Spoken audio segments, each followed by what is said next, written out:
Well, greetings, everybody. My name is Ed Estes, and I will be giving this program representing buyers and sellers in a COVID-19 environment. Every now and then I get a question, is it coronavirus? Is it COVID? What is COVID? Well, the CO stands for corona, the VI stands for virus, the D stands for disease.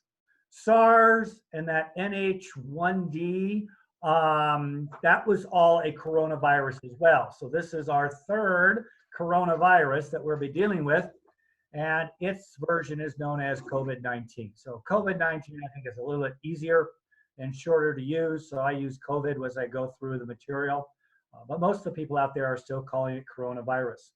So let's go to our next screen. I just want to introduce some common sense precautions. We're getting a little caught up in some of the hysteria with this whole thing. And sometimes people are doing things, they don't really know why they're doing it. And as a result, they're not actually giving themselves protection.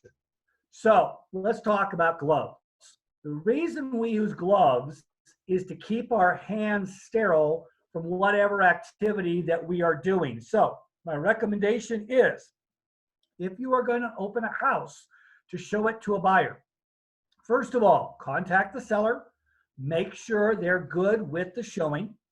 Always a good idea to have that buyer pre-qualified or pre-approved as best you can do, and have that buyer go through a virtual tour of the property, either online through your website or realtor.com or however, but they should have an idea of what the property looks like before they actually see it. In other words, we don't want to show properties unless the buyer is serious.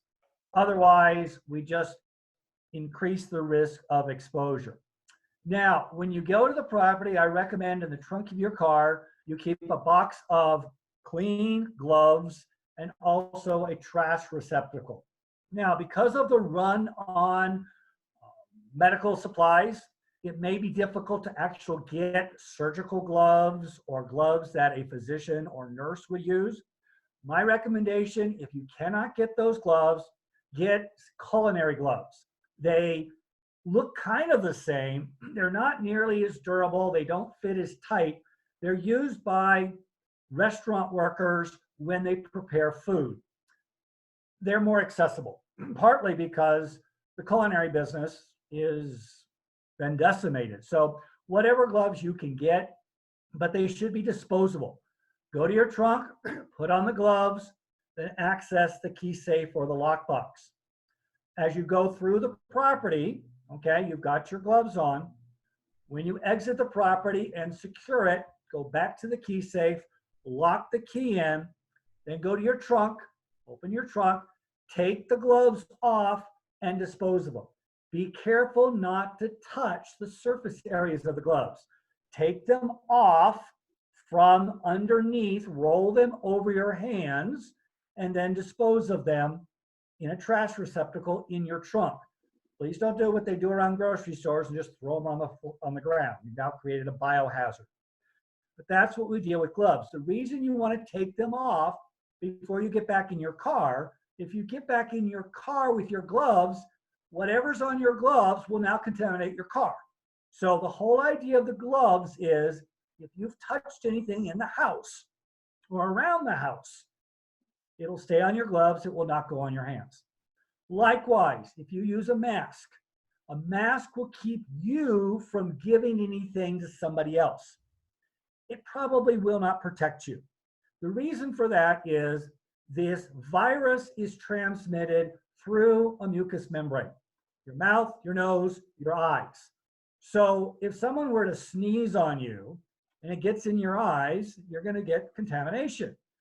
The purpose of the glove over your nose and your mouth is to keep you from giving something to somebody else.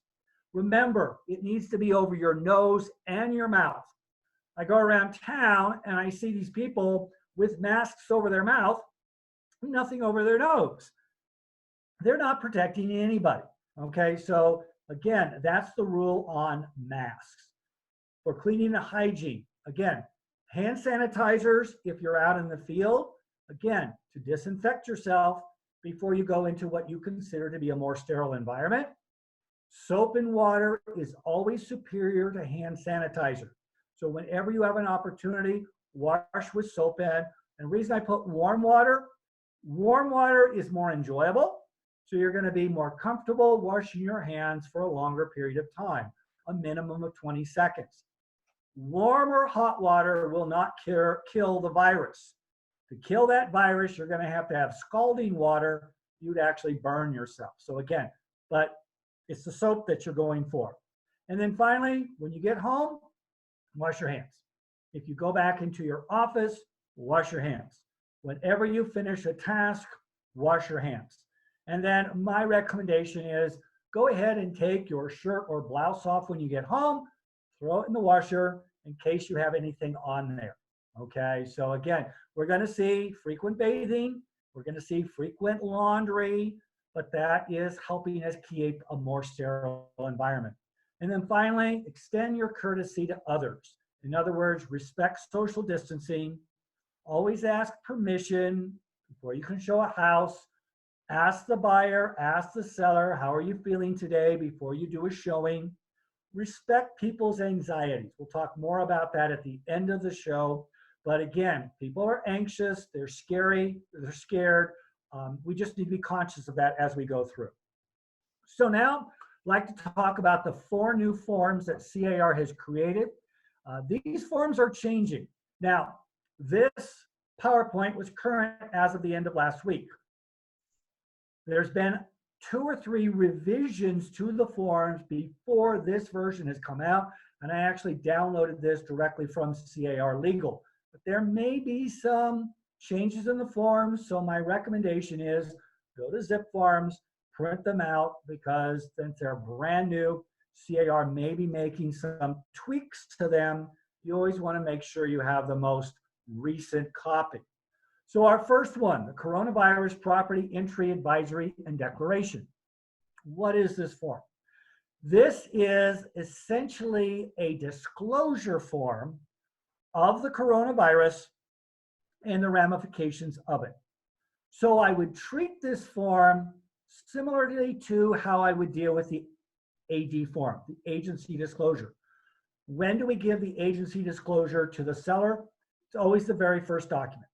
So this should be the very first form you present, and you should present this form to your buyer, to your seller, to your appraiser, to your home inspector, to everybody at the first point of contact. So for those of you who have listings, my recommendation is send this form to all of your sellers, have them sign it, and send it back to you. For those of you working with buyers, you have your next meeting with your buyer, or if you have an email conversation with your buyer, send this form to them, have them sign it, send it back to you. I also recommend you have appraisers, home inspectors, anybody you're going to be dealing with as we go through this COVID event or matter, whatever you want to call it, present this form to them, okay? Remember with the AD form, we really should have the buyer sign that form before we start showing them properties.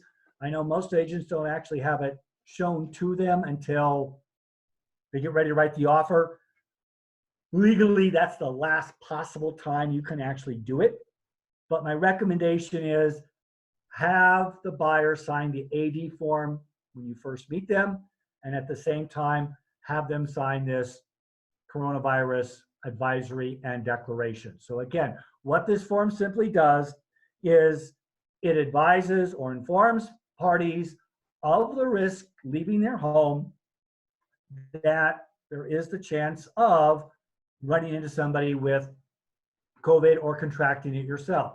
And remember, there's a number of people out there that are what we call asymptomatic. That means they show no symptoms. They have it, they get over it, they never even knew they had it. Other people, as we know, have died from it. So the spectrum on how COVID will affect you is huge. And nobody knows who is more susceptible than anybody else. So it's always a good idea to have everybody sign this form. let's go to the next form, and we will have time for questions afterwards. This is the listing agreement, coronavirus addendum amendment. So this will now be part of the listing agreement. So if you have current listings, you need to send this to your seller, have them sign it, and return a copy to you. If you're going out to take a listing, you want to add this to your listing package, have them sign this as an addendum to the listing. Now, some of you were around when we went through the last recession. And you'll remember, I guess it was around 2011, 2012, CAR came up with the, I believe it's the short sale listing addendum advisory. And what that was an informative piece to let our sellers know what could happen with a short sale. The effect on your credit. How does that relate to a bankruptcy or a foreclosure or a deed in lieu of foreclosure? Well, sellers were asking you all of these questions, and of course you couldn't answer them without engaging in the practice of law. Of course, if you're not a lawyer, then it would be unlicensed practice of law. So you would just give them this form. This form is an addendum similar to that. And the reason they call it addendum amendment, an addendum is something you attach to a document when you are presenting it. An amendment is something that you give when you already have a document that's been fully signed. So if you have a listing, have your seller sign this as an amendment. If you're taking a listing, have your seller sign this as an addendum. And what this does, it outlines the procedures of showing a property, and the seller is agreeing to have their property shown. In paragraph 2, it provides for pre-sale or the marketing aspect of your listing and the post-acceptance when you're in escrow. Because again, we're going to be doing all kinds of things, installing signs, doing visual inspections, doing disclosures. All of these matters are going on, and we want to make sure the seller is fine with that. So you'll be checking those boxes in paragraph 2 or in paragraph number 2, getting the seller's consent that you can do these items. Now, if you have a marketing plan and you're going to be doing something on the property as part of your marketing plan, then paragraph 3 will call out for that. Finally, you may have a situation where the seller says, you know, I'm not good with this. Yeah, I know I gave you a listing 3 weeks or 3 months ago, and it was a 6-month listing, but this whole COVID thing has got me freaked out.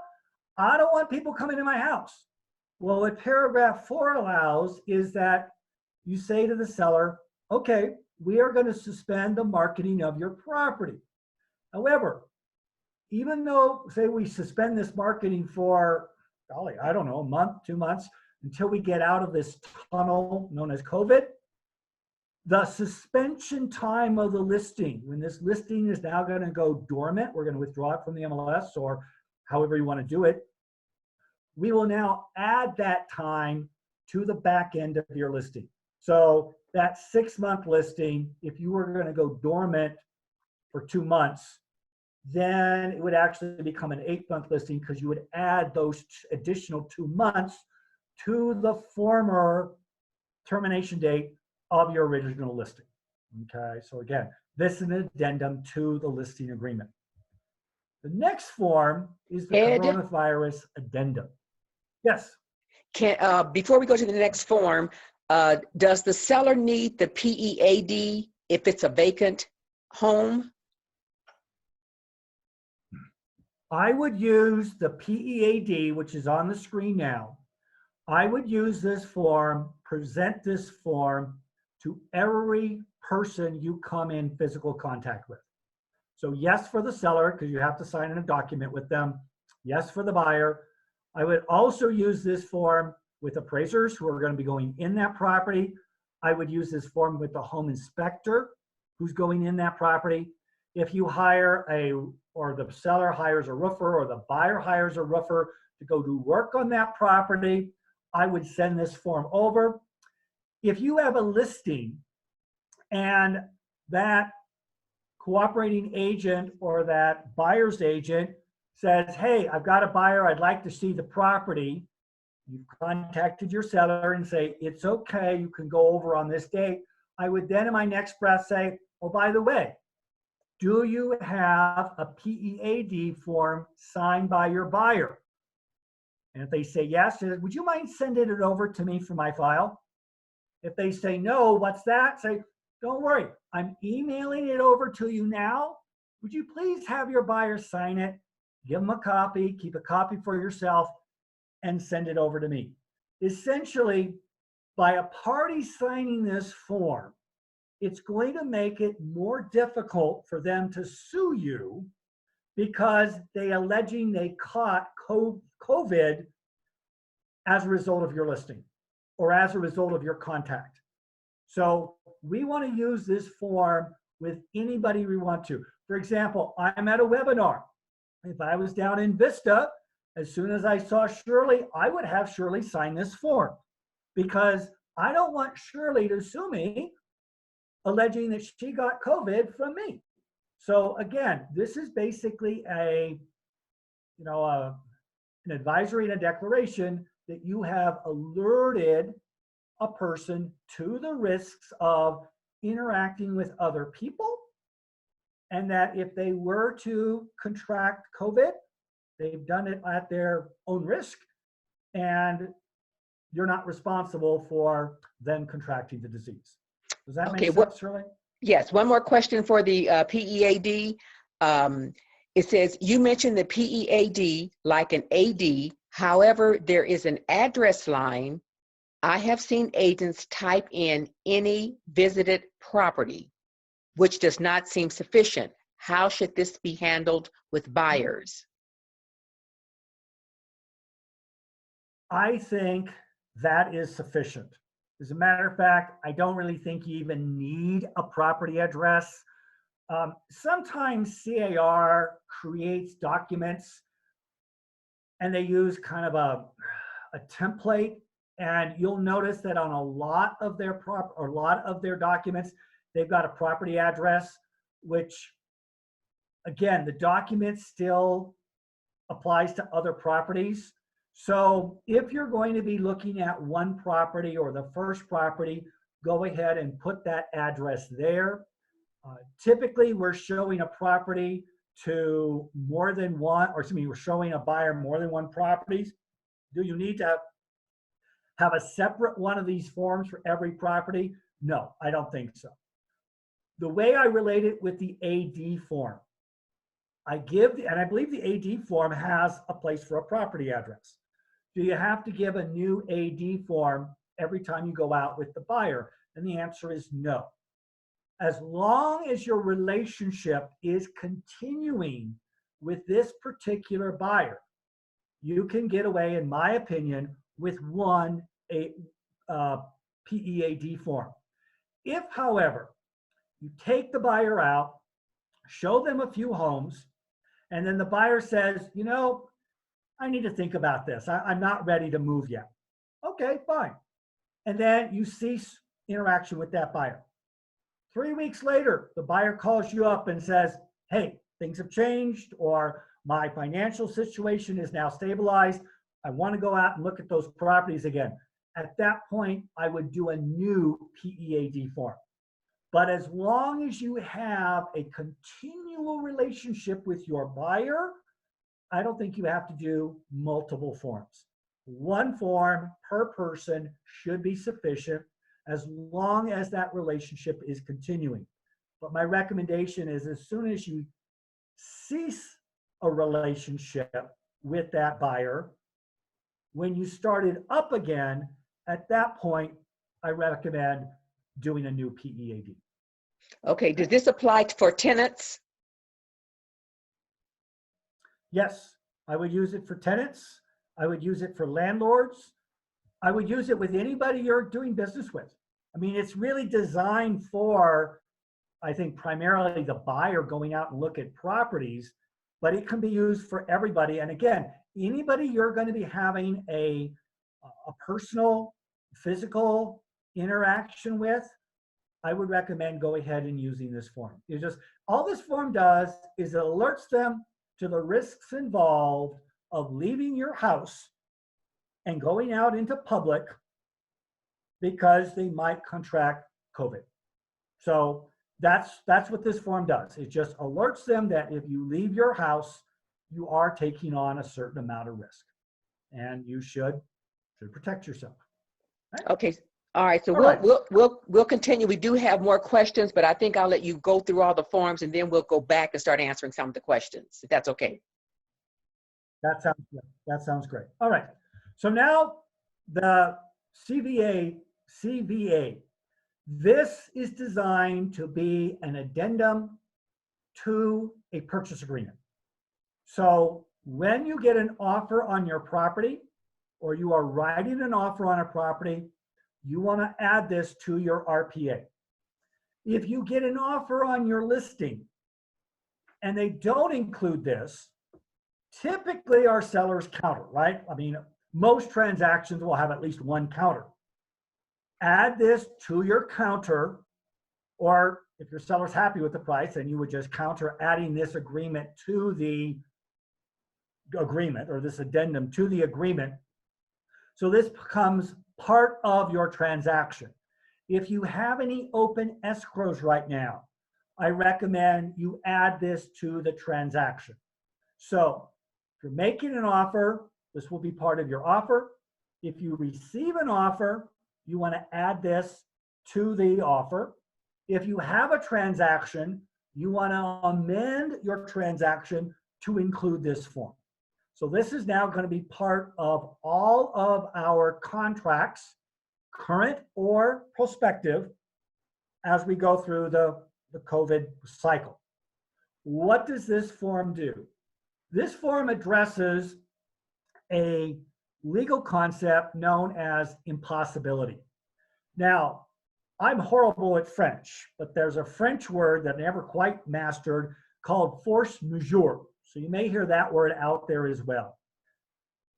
Impossibility means that for whatever reason beyond the buyer's control or the seller's control, it is now impossible for them to complete this transaction under the terms of the agreement. So we don't want to confuse it with what we call commercial frustration, where something happens that makes it more difficult for a party. No, this is now impossible for the party to perform, all right? So when we go down to paragraph 4, we basically have 3 scenarios. It's going to be 4A and B or 4C. 4A specifies that the buyer needs more time to remove the contingencies. Why might they need more time to remove the contingencies? Well, they haven't been able to get an appraiser out to the property because there aren't any appraisers available. They're all sick or they're busy doing other things. Whatever, COVID has created a situation where the property cannot be appraised, or the lender cannot give preliminary approval for the loan. So at day 21 under the contract, the buyer is not prepared to release the loan contingency, or the physical inspector can't get out to the property. You can't find a physical inspector because none of them are working. They're all staying at home. Whatever, the buyer needs additional time, and the contract language, which can be expanded or reduced, is for an extension of 30 days. Why 30 days? Well, CAR felt, and I agree, 30 days should be long enough to get your contingencies satisfied. You can make it shorter, you can make it longer, but the default language is 30 days. On B, extension of time to close escrow. Buyer cannot close escrow or seller cannot close escrow because of something happening out there directly related to COVID, okay? So there is a COVID issue. For example, the county recorder's office is closed and they will not open for another week or 10 days. Can the buyer buy the property? Can the seller sell the property? No, because you can't record the deed. Title companies aren't working, escrow stopped, that is what we call a force majeure. It is now impossible to close this transaction, so the parties agree to extend this for up to 30 days. Alternatively, we have C. C, the parties just can't perform, so they're going to cancel, okay? So we're either going to have A and B or C. A and B is we're going to extend the time, whereas C, we're going to cancel. If you have to cancel the agreement because of a COVID issue, the buyer gets their deposit back. So even if the buyer has initialed the liquidated damages clause in the purchase agreement, the buyer is going to get the deposit back because the inability to perform is because of COVID. Now, some of you may be saying, well, I don't really like that. The seller really wants to keep their deposit. Time out. Even without this addendum, the buyer would have a strong case to insist on getting their deposit back under the legal principle of force majeure. In other words, if it is impossible for the buyer to perform, it's not the buyer who is causing the breach, it is something else. The county recorder's office is closed. The lender is not doing loans, whatever. It's not the buyer's fault. Most judges are going to rule in favor of the buyer getting their deposit back despite the existence of the liquidated damages clause. What this contract or this addendum essentially does is lets buyer and seller know that if we have an impossibility to perform, then give the deposit back, try to work it out if you're going to be going with A and B. Let's not create more drama than we already have out there. And I think many of you will agree that this form is not just to try to calm down or provide some legal guidance to buyers and sellers, but also to the other agent. Because let's face it, most of our problems in real estate transactions probably result from the agent, not the principals. So again, this will benefit agents, buyers, and sellers, letting them know that, hey, if the buyer can't perform or the seller can't perform because of COVID, we're going to give a 30-day extension to try to make it work. Still won't work, then we're going to have a cancellation under C, okay? Shirley, any pressing questions before I go to our last form? Okay, is there a force, your French word force majeure in RPA? No, there is not. As you know, they are currently revising the purchase agreement. In December, it's scheduled to come out. They should have it in final form come June. Of course, that may get delayed a little bit because of COVID. I wouldn't be surprised if we see a force majeure clause pop up in the new agreement. They do have room. That new agreement is going to 16 pages if you haven't seen it yet. They do have room to add it. I wouldn't be surprised if this crisis causes a force majeure clause. But there is a legal defense out there known as impossibility or force majeure that if a party cannot perform due to impossibility, things that were unforeseen, and let's face it, COVID was unforeseen. Nobody could have expected this. Then that provides a defense of a party to get out of a contract. So what CAR has done is they have basically created an addendum to allow that process of extending the contract or for cancellation, give the buyer their deposit back, because that's probably what a court is going to do anyway. Okay. All right, so let's go to the last form. I have one more, Ed, here. What if a client does not want to sign? Sure. How do you advise? Okay, so if a client doesn't want to sign this, you've got to be careful. You can't practice law unless you're a lawyer. A real estate agent might say, you know, we are in untested times. If this is a buyer, I would say to the buyer, do you not want an additional 30 days to try to put the deal together? Question mark. Or if it's the seller, say, seller, I'm curious, why wouldn't you want to give the buyer an additional 30 days because something's going on in the market that is preventing this buyer from buying the property? If you don't work with this buyer, then we cancel the escrow, then you're back out on the market again. And given what we got in this market, I'm not sure we'll get another buyer until this COVID thing is long gone. And that could be months. We don't know. If you've got a ready, able, willing buyer, well, let's say a ready, willing buyer, they're just not able because of something happening at the county recorder's office or the lender or title company or something like that, why not work with this buyer? We want to put this deal together. And if we don't put it together here, well, I'm not sure what's going to happen next, right? So I think just being reasonable, you know, working with each other in these trying times, hopefully they'll sign it. I mean, if they don't want to sign it, then they don't, right? I mean, you can put any addendum into a purchase agreement, and if they refuse to sign it, you know, they don't have to. But it is very possible that a situation could develop during the transaction without this form. Now you have no guidance on what to do. And it's better to have a form that shows what we're going to do rather than making it up as we go along. Okay? All right. Now, notice of unforeseen coronavirus circumstances. So back on the earlier form, we had a situation where we might extend the time, might extend the closing date, or have to cancel the agreement. So when you are writing your offer, you're either going to go A and B, let's extend the time, or you're going to go C, no, if there's a delay, let's cancel the agreement. Okay. So again, what does the seller want to do if this is with the offer?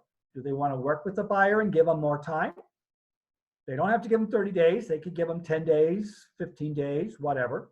Remember, we're using calendar days. So we have to account for weekends. Or does the seller just want to cancel and go with C? Okay. Then something happens. County recorder's office is closed. Title companies aren't issuing policies. Lenders are not funding loans. Appraisers are not appraising property. Whatever. But something happens during the escrow and we kind of go. It could be something as on the other side as well. Perhaps the seller is trying to buy another house and there's a problem over there.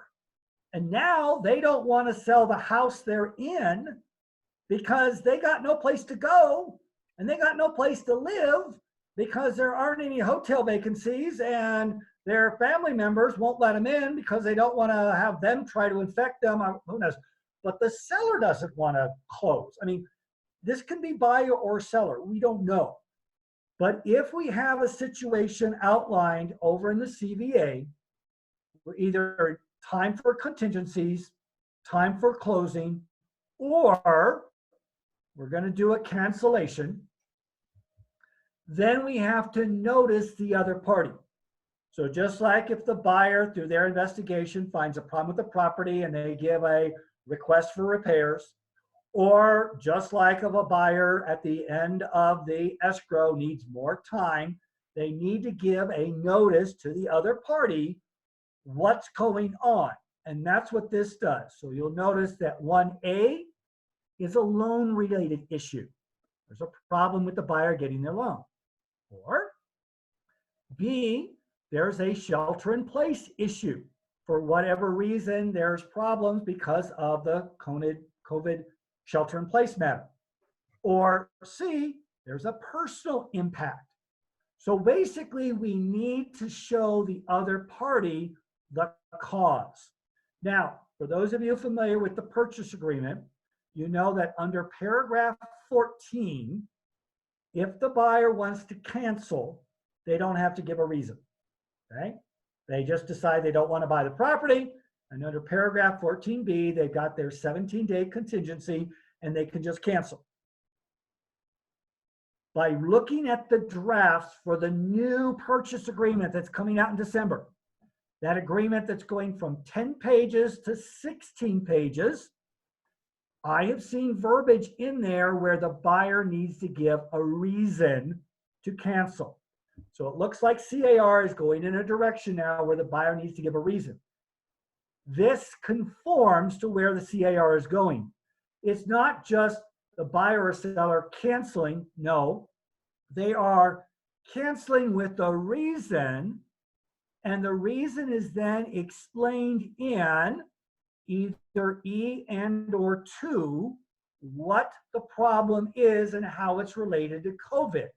So it's not just that the buyer is extending without giving a reason or changing something without giving a reason.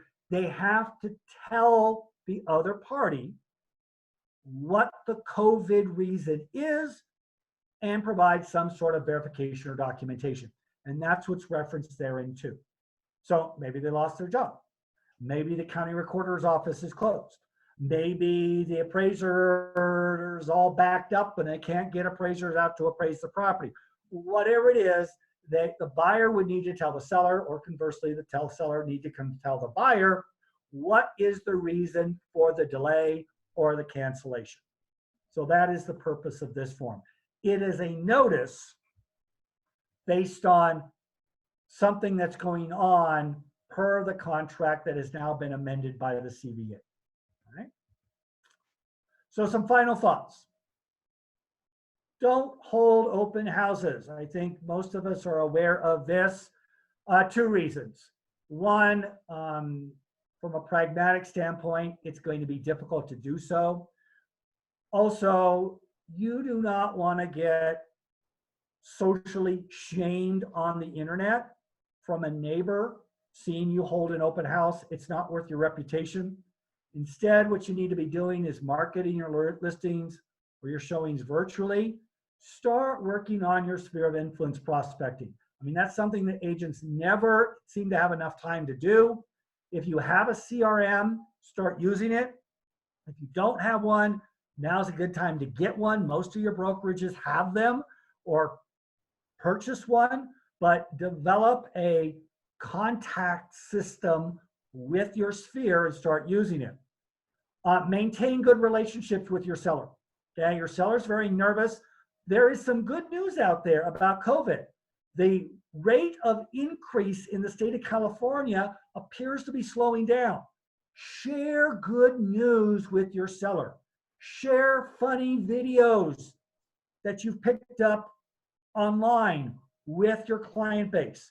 They want to hear from you. And then also respect the showing procedures. Always call ahead, use gloves, follow lockbox etiquette and safety, avoid touching things during your showings, and work together with the other agent. Try to avoid the drama in negotiations, in cancellations. Nobody's going to win with drama. People are anxious enough in these times. So Shirley, why don't we look at the questions right now? And I may go back to earlier slides to explain them. Okay. The one regarding the CVA, the lady that had the client that didn't want to sell, she says that I have a client that doesn't want to sell. They don't want to agree to get their deposit back. Oh, oops, sorry, more clear. Time frame doesn't matter, does not want to agree to buyer getting deposit back. This is the seller. Okay. Well, the first question is, if you have the CVA, it already says the deposit will go back. So I would need to know from this situation, has the liquidated damages clause been initialed? If they do not have a liquidated damages clause, the buyer always gets their deposit back, okay? The only way a seller can justify holding on to the deposit is if the liquidated damages clause is initialed. If the liquidated damages clause is initialed in the RPA and the seller refuses to give the deposit back, then the buyer would have to instigate litigation against the seller for that deposit. If the buyer's reason is based on impossibility, in other words, the buyer can't buy the property because of a COVID issue, my gut tells me the buyer will probably win. All right. And that's all I can say. So I guess this agent is just going to have to tell the seller, well, seller, if you and the buyer can't work this out, you're going to probably go into litigation. And assuming that deposit amount is less than $10,000, then it's going to be a small claims action. But the seller is potentially setting himself up for a lawsuit if the buyer wants to bring one. Okay. Next question.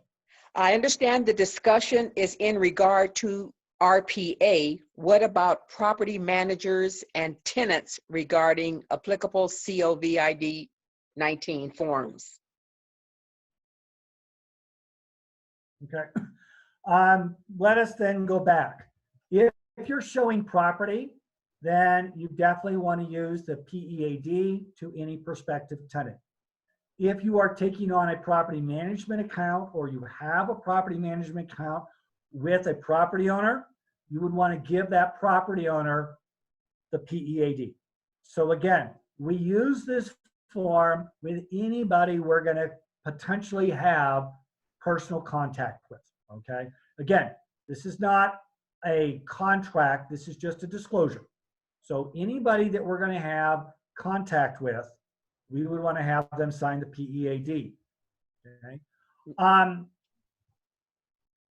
The property management agreement doesn't really relate the same way as a listing, so the RLA would not come into play. Okay. Same thing with the CVA. This is for a purchase agreement. I don't see this working with a residential situation. However, if you are negotiating a lease with a major tenant, let's say you're representing a Target or a Walmart or something on that lines, and the lease negotiations are going to be ongoing for maybe weeks or months, you know, you may have a reason to include this addendum with your representation agreement with that tenant or with that landlord, because you could have delays in negotiating a major lease with a major lease, like a 20-year lease with a Walmart or a Target. This may come into play. Otherwise, if you're dealing with a residential tenant, this is not going to come in play, I don't think. If Okay. you've got a situation where, what? I was just going to address Carrie's. Pretty much answered. Yeah, Carrie's question about the property managers. We do have a webinar on the 22nd with Rick Snyder, and he's going to be talking about property managers and COVID-19. So you might want to sign up for that, Carrie, because it's strictly about property managers. Okay. What else do we have? Let's see. We have, are these four forms in zip forms? Yes, they are. Mandy, Okay. these forms are in zip forms. Yes. Okay, and also, let's see, Judy wrote, we'll show the screen at the end, Ed, with your contact information there. Want to know your contact information. Yeah, here's my contact information. And just to let all of you know, yes, I'm a lawyer, but no, I'm not giving legal advice. I give education. So while I'm happy to talk with you about things, I will be answering it from an educational perspective. So I only give educational answers.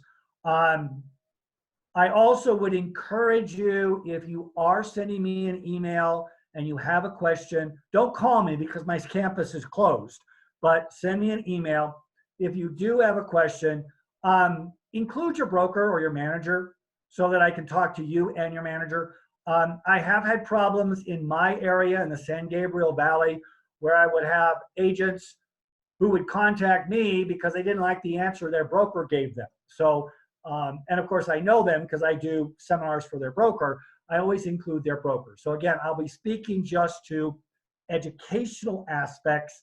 I cannot give you legal advice, but I can tell you how the forms are used. I can tell you what the forms say. But if it gets too deep into a discussion, what should I do? I can't go there because, you know, it's beyond the scope of what I'm providing. I also have at the bottom of this some resources, the government's order, CAR guidelines, and the CDC cleaning guidelines. That second point, the CAR guidelines, they go on for pages on suggestions when it comes to visual inspections, open houses, showings, that sort of thing.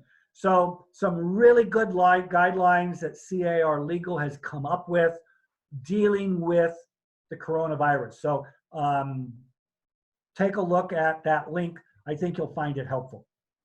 Okay. I still don't understand why there is an address line in the PEAD form if it's not needed. Because that's what CAR does. CAR puts in address lines so you can relate a form to a particular property. I don't have it right in front of me, but I'm pretty sure there's an address line on the AD form. There's an address line on the PSBS form, but the AD form is not property specific. You only have to disclose agency to your buyer once. You do not have to disclose it to the buyer repeatedly every time you go look at a property. But CAR puts in address forms. That's just Okay. what CAR does. I mean, I am not CAR. Well, I'm a member. They're saying no address line is on the AD form. Okay, well, maybe it used to be. You don't need an address on this. I think they put it on maybe for sellers. They have it on there if you're showing a buyer a single property. I would put it on the first property you show the buyer.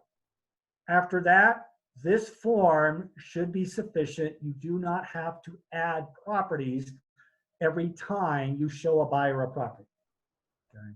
Again, that is my opinion. CAR might have a different opinion, but my feeling is you only have to give this to your buyer once, as long as your relationship with them is ongoing. You haven't ceased the representation.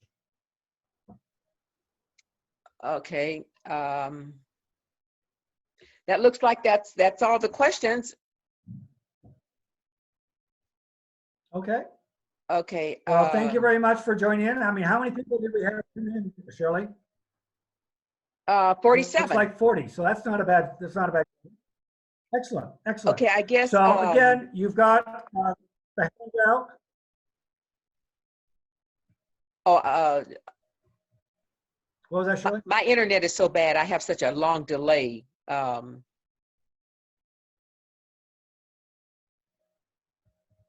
The PDA should be signed by the PDA should be signed by showing agent as well, correct? Yes. Here's the thing with the agent showing the property. It's your listing. You have no contact with that buyer.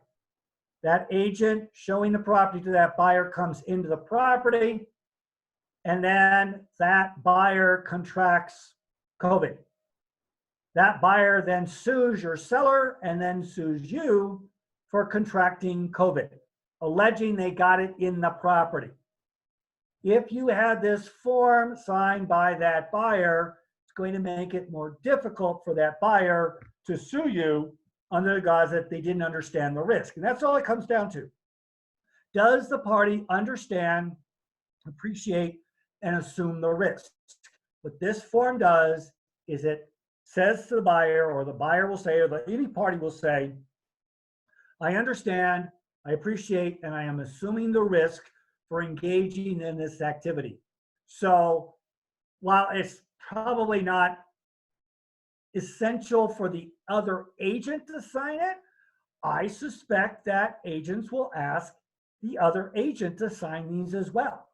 So again, anybody coming into your listing should sign this form. Okay. Your seller, their spouse should sign this form, okay? Anybody you come in contact with, appraisers, inspectors, sign this form. If you have a physical contact relationship with somebody, or somebody is entering your listing, they should sign this form. Okay. I see. I think this is about the AD. Sorry, but what if you have the one dated today, but show property in a week? Could be more exposed. Need updated regularly. Sorry, this is just confusing. Okay. It is. It's confusing because it's new, okay? It's confusing because it's new. If you want to go bungee cord jumping, right? If you want to go skydiving, you want to go scuba diving, that vendor has you sign a form, right? We're in COVID. Before somebody comes into your listing, before you start showing somebody property, you're going to give them this form. Just like that skydiving company is not going to let you jump out of a plane without signing that release form, you don't want to take a person out and potentially expose them to COVID without them signing this form. So just think of it the same way. It is it's a release form, if you want to call it that, where you're informing the parties you're working with that there is a COVID risk out there, and they understand it and they appreciate it. That's all it does. So again, it will make it more difficult for them to sue you if they contract COVID, because they can't very well now say, well, I didn't understand, or I didn't know I might catch COVID. No, they did. They signed a document saying they understood the risk by going out and looking at properties. I mean, I could see Ralph's and Albertsons having their customers sign one of these before they go into their store, right? I mean, if you go out into a group of people, there is a risk that you might contract the virus. This form simply says you understand and accept that risk. So anybody you're working with, it's not a bad idea to have them sign this form, particularly buyers and sellers.